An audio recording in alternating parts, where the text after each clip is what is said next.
Chris Brown, Steve Tasker with you, and we bring in, at this time every week, one Greg Cosell, senior producer from NFL Films. Greg Cosell's weekly segment presented by Scott Lawnyard, an official commercial site work partner of the Buffalo Bills. Happy Thanksgiving weekend, Greg. Same to you guys. It's been, I guess, an eventful last 5 days for the Bills and for you guys. To say the least. Yeah, they squeaked out. They got 2 victories, no question about it, but it cost them some stuff. Von Miller's hurt. Deion Dawkins is hurt. They got Tre'Davious White, 15 plays in the Detroit game. He went in on a pitch count, seemed to play okay. Nothing happened. His name wasn't called, and he seems to be fine, out without any scratches. But, Greg Rousseau was already out. Tremaine Edmunds is still out. So they've got some injury problems that seem to be hounding them. But, man, oh, man, they're playing good enough to win. Yeah, and the shame of it is that they play next Thursday, not next Sunday, so they only have the 1 week now, and obviously that's a very big game. But, no, look, hey, given what happened in Buffalo with the weather and the fact that they had to go to Detroit, come back, and then go back to Detroit, just the fact to get 2 victories, and those were tough games. I mean, obviously they fell behind to Cleveland and came back and won. Yesterday's game was probably a nail-biter for a lot of Buffalo fans. So, hey, Steve, you played at this time of year. You know what? You just want to get a win. Yeah, and they did. And I don't want to go backwards, but talk to us a little bit about that final drive for Buffalo. 23 seconds on the clock. Josh drops back, and I've been saying it looks like the safeties for the Lions, they just don't think he can rope that thing in there before they can break on the ball, and they just left him too much room.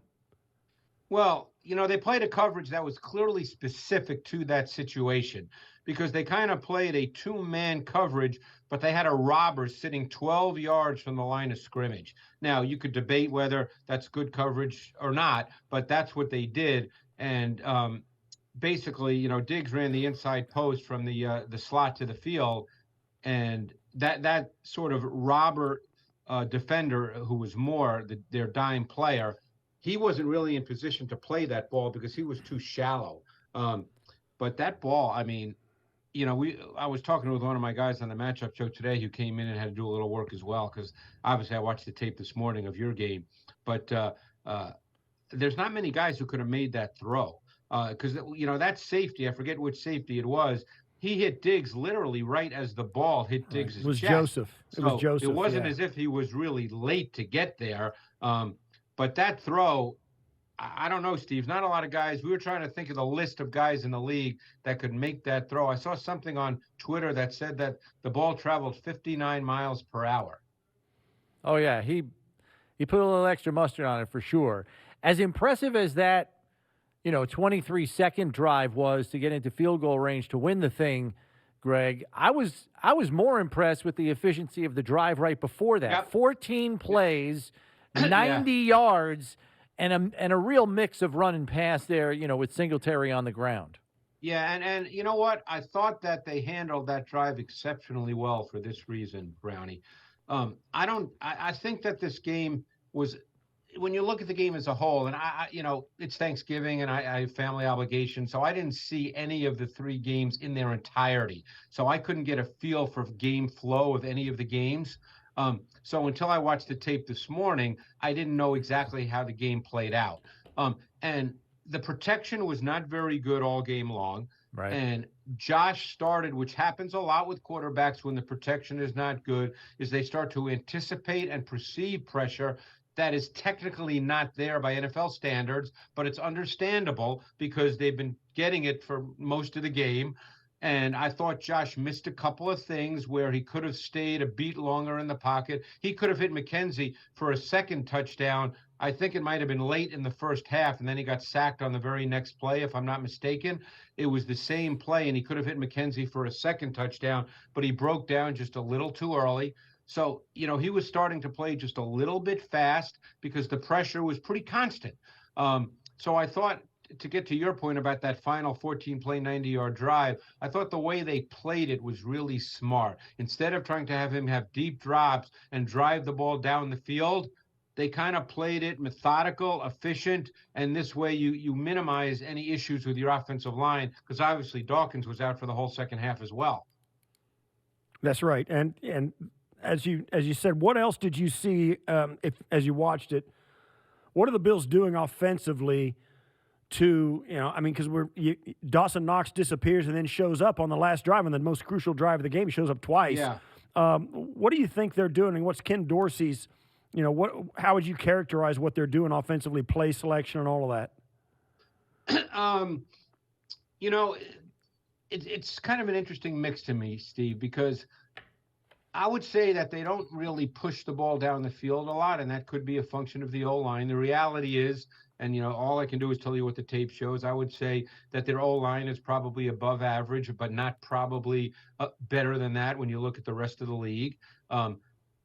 Obviously you have a quarterback that can make things happen, but you don't want to live like that. You don't want your offense to be your quarterback dropping back and running around. He obviously can do that, and in critical moments, he certainly can do that. Obviously, he had the 21-yard scramble on the first touchdown drive where everything, just parted, and he saw the space. I noticed they were in empty quite a bit yesterday, Steve. And, empty, you can go empty when you feel that the other team is going to pressure, and the Lions have been a pretty high-pressure defense because, as you know, it forces the defense to declare a little bit. If you spread a defense out and they want to pressure, they have to show their pressure. So then you know where it's coming from. So they were actually very efficient versus empty. Josh was efficient. He was 8 for 11 for 140 yards. Now, he was sacked twice in empty, but they were efficient with those 15 empty dropbacks overall. But it's a lot of quick game throws as well. So I think they're trying to do a lot of different things, but the big plays in terms of structured big plays have not been there, I think, as much as they probably would like to have. What do we make of Ed Oliver's play the last 2 weeks, Greg? I mean, not just I know he's going against two backup guards yesterday, but I talked to him in the locker room after, and on the sack safety, he said Leslie Frazier dialed up a play specifically to get him a one-on-one matchup with the guard, and that's just what he got. Yeah, it's funny you say that because yesterday morning, Thanksgiving morning, I actually came in to watch the Bills defense from last week because I wanted to make sure I was totally up to date. And I made a note to myself that Oliver, as I was watching that tape from the Browns game, that Oliver's playing at a really high level. And then you get the game yesterday and it continued. I mean, he's really playing well. And I'm just trying to look for what I typed. Oh, I said Oliver continued to play excellent football. He has outstanding quickness off the ball and is explosive both vertically and laterally. What has shown up more this season has been short area strength and power, because he's not a 300-pound guy, but he's shown a lot of strength and power in those one-on-one matchups. He had one against Skipper yesterday where I don't believe he got a sack. Well, no, maybe you know what? I think it was the safety. Yes, It was the safety where he just drove Skipper, who's a much bigger man. He just drove him right back into the pocket. So it was the safety. So he's been doing more and more of that, Brownie. And, again, he's probably 280 pounds. Right, and that's one of the things that's been the difference is the defensive tackle play this season where – they've just been able to hold that point so well, not only in the run game, but also getting penetration with Ed Oliver coming like on this play we're watching now. He comes behind the guard and still has enough explosion to get into the backfield and stop the running back. That's something that's going to serve them well, particularly with their defensive ends being as injured as they are. Yeah, and that's a key as well. Now, I noticed there were a couple of times they played Jones out at wide 9. I mean, they're looking now for defensive ends. Basham, obviously, the last number of weeks, he's played meaningful snaps, obviously, because Rousseau's out, Epinessa's out. So you've got to go down the list, and this is what you do. I mean, it's that time of year. You hope these guys get back because you want to be at relatively full strength as you go down the stretch. Rousseau's a high ankle sprain, right? Yes. So those, unfortunately, I had too many of those myself when I used to play basketball, and they take time. No matter what you do, they don't go away real fast. Right. Looking at the Bills' defensive backs, a little bit of a tough day yesterday, and even against the Browns in the second half of that game, they had their share of troubles. What do you What do you see? Is there a route combination that seems to be a trouble spot for them in some of the review of the tape that you've seen? Or is it just pretty much all across the board? They're just having trouble plastering on man calls and trouble passing off in zone calls? Well, the man is probably the main issue, Brownie, because they played their highest, they played a pretty high percentage of man coverage yesterday. Yeah. I don't think it was the highest of any game this season, but it was pretty high. The Lions clearly went after Jackson. It started early. And, he had a little bit of a rough go here and there throughout the game. Obviously, White played, I believe, the first 15 or 16 snaps and then did not play again. So it was basically Bedford who got more snaps than Elam, but on the other side, because Jackson's been playing the boundary corner, so it's basically Elam and Bedford playing the field corner. But no, teams have been going after them. They've been playing a good amount of man, and if you want to keep playing man, and you know what, in this league, at some point you do have to play man, Brownie, as you know, then you just have to play better. I mean, teams will go after them and throw the football. And I thought the Lions, actually, when I watched the offensive tape, I thought their offensive coordinator, I guess his name is Ben Johnson, a young guy, I thought he did a really, really good job with the use of motion, formations, creating one-on-one matchups. And teams are going to take note of this the last 2 weeks, and they're going to keep doing that. I mean, they're going to play the Patriots a week, in 6 days. And the Patriots, coming off what Mac Jones did, last night, throwing for 382, they're going to look at it and say, hey, you know what? Let's try to create some one-on-one matchup if they're going to play man. Right, and if the Bills are going to play man, it really seems to be a big ask, particularly with their defensive end roster has been decimated by injury. So the pass rush may not be there to help them out at all. So playing man may be a massive roll of the dice. Well, it's interesting to say that, Steve, because this past week, yesterday, they had their highest percentage of five-man pressures of any game this season. So they may realize, hey, we want to play some man, so let's try to speed up the quarter, particularly a quarterback. And Jones would be similar to Goff in the sense that they're not going to make second reaction plays. Maybe you don't do that against the Patrick Mahomes of the world, but with quarterbacks that are essentially pocket players, maybe you feel, hey, we speed them up, we make them get the ball out quicker, and we have a better chance if we're going to play man, because then they don't have to cover for as long, because they really pressured a lot yesterday. Yeah, let's talk about that, because that didn't really happen until the second half when Frazier started calling more of the zero calls, and it worked. It was effective, sending Milano clean on a couple, and it looked like there was one particular series, and I'm not going to remember the exact series. I want to say it was early fourth quarter, where Goff just looked the most out of sorts that I had seen him the entire game, and they had a couple of pressure calls dialed up on that series. Yeah. I think they might have only had one true snap of zero that I recall, but they were coming pretty good. They had a lot of five-man pressures, different ways they got to it. They even had what we call four-man zone exchange pressures, where they bring either Klein or Milano, I think maybe even Johnson once or twice, where you're still only rushing four, but it's a second or third level player who's the fourth rusher, and that can confuse protection at times. So you're right, Brownie. They were very aggressive.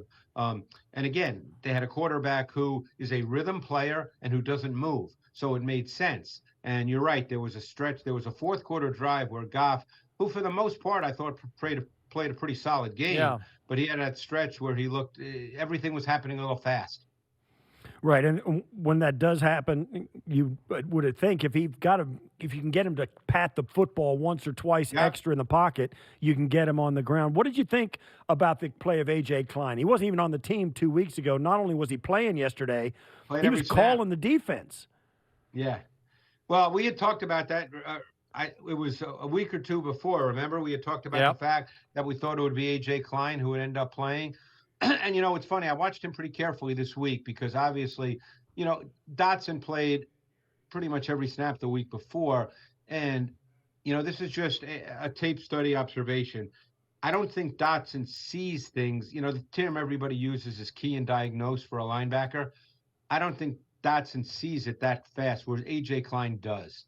AJ Klein, the reason why he's never been like a big time, full time starter, well, he has been a full time starter, but, a big time linebacker is just one would probably argue that the athletic traits are just a notch below what you'd ultimately like, but he sees it. His key and diagnose is above that of Dotson, and it didn't surprise me that he was the one who played. Although when I put the tape on and started the game, and I'm seeing the first play of the game because the Lions had a fullback in the game, I'm saying, what's going on here? They're playing 3 linebackers. I thought maybe I was watching the wrong tape.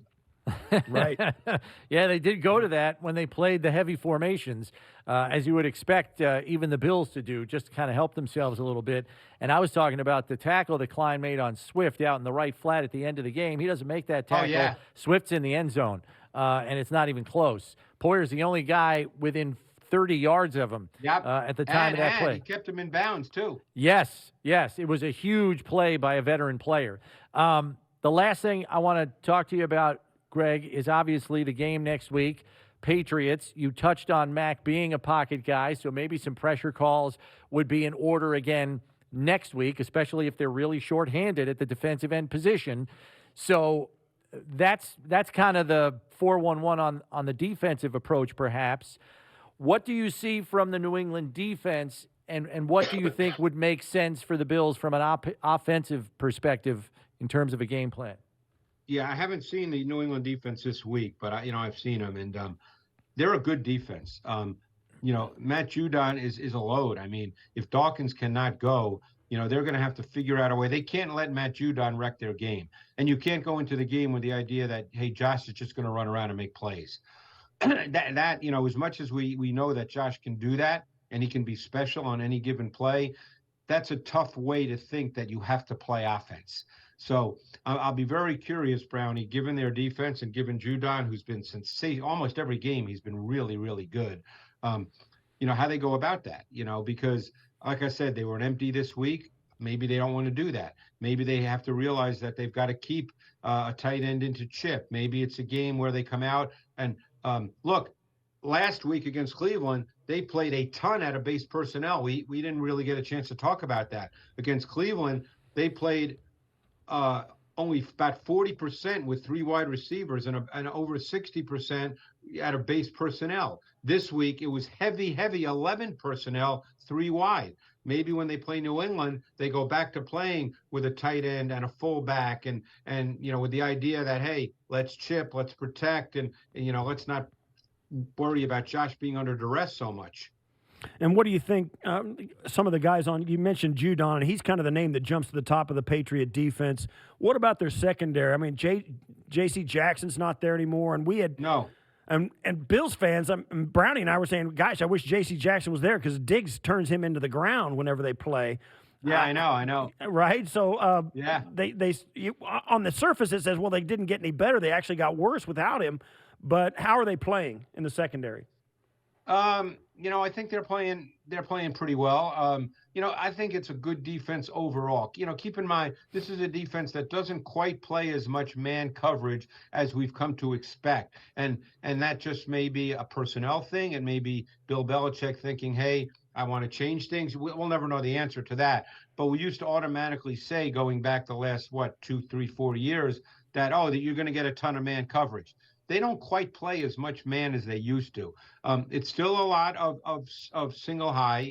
That's predominantly what they play, single high, but it's a lot more cover 3. And cover 3, as you know, Steve, that can have 10 different variations depending on formation and personnel. So they've been playing a lot more cover 3 with all its variations than straight, cover 1 man coverage. Yeah. And we'll have to see what their running back situation looks like. Damian Harris left the game yesterday with an injury against Minnesota, so we'll have to see what his status is heading into the week next week. Thanks very much, Greg. Enjoy the rest of your holiday weekend. Try to back off the tape, all right?